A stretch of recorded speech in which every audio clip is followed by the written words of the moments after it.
Friends, അസ്സലാമു അലൈക്കും. Welcome back to my channel. അപ്പോൾ ഇന്നത്തെ റെസിപ്പി എന്ന് പറയുന്നത് നേന്ത്രപ്പഴം വെച്ചിട്ടുള്ളൊരു സ്വീറ്റായിട്ട് തയ്യാറാക്കിയിട്ടെടുക്കാൻ പറ്റുന്ന നല്ലൊരു റെസിപ്പി ആയിട്ടാണ് വന്നിട്ടുള്ളത്. അപ്പോൾ നമ്മുടെ കുട്ടികൾക്കൊക്കെ എളുപ്പത്തിൽ തന്നെ തയ്യാറാക്കി കൊടുക്കാൻ പറ്റുന്ന ഒരു റെസിപ്പി കൂടിയാണിത്.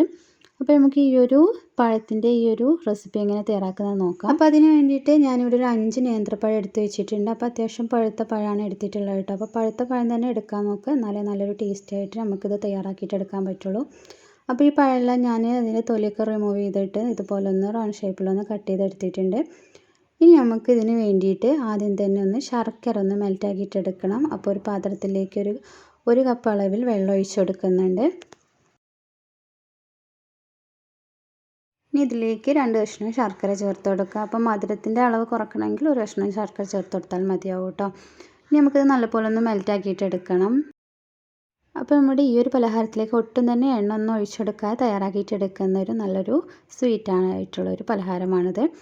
അപ്പോൾ ഇത് ശർക്കര നല്ലപോലെ ഒന്ന് മെൽറ്റായി വന്നിട്ടുണ്ട്. ഇനി ഇതിലേക്ക് ഒരു 1/4 കപ്പ് അളവിൽ തേങ്ങ ചിരവിയത് ചേർത്ത് കൊടുക്കാം. അപ്പോൾ നിങ്ങൾക്ക് തേങ്ങയുടെ അളവ് കൂട്ടണമെങ്കിൽ കൂട്ടാം, കുറക്കണമെങ്കിൽ കുറക്കുകയൊക്കെ ചെയ്യാം കേട്ടോ. പിന്നെ ഇതിലേക്ക് ഞാനൊരു 2 ടേബിൾ സ്പൂൺ അളവിൽ അവിൽ എടുത്തിട്ടുണ്ട്. അപ്പോൾ ഏത് അവിലായാലും കുഴപ്പമൊന്നുമില്ല. അപ്പോൾ അതും കൂടി ചേർത്ത് കൊടുക്കാം. ഇനി ഇതിലേക്കൊരു ഫ്ലേവർ കിട്ടാൻ വേണ്ടിയിട്ട് ഞാനൊരു 1/4 ടീസ്പൂൺ അളവിൽ ഏലക്ക പൊടിച്ചത് അതും കൂടെ ചേർത്ത് കൊടുക്കുന്നുണ്ട്.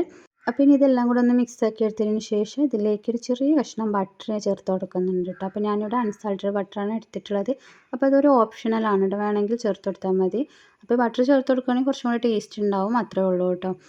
അപ്പോൾ നമ്മുടെ ഈ ഒരു ശർക്കരയുടെ ഈ വെള്ളം കുറച്ചും കൂടെ ഒന്ന് കുറുക്കിയിട്ട് എടുക്കണം കേട്ടോ. എന്നിട്ട് വേണം നമുക്ക് നമ്മൾ അരിഞ്ഞ് വെച്ചിട്ടുള്ള ആ പഴം ഇതിലേക്ക് ചേർത്ത് കൊടുക്കാൻ വേണ്ടിയിട്ട്.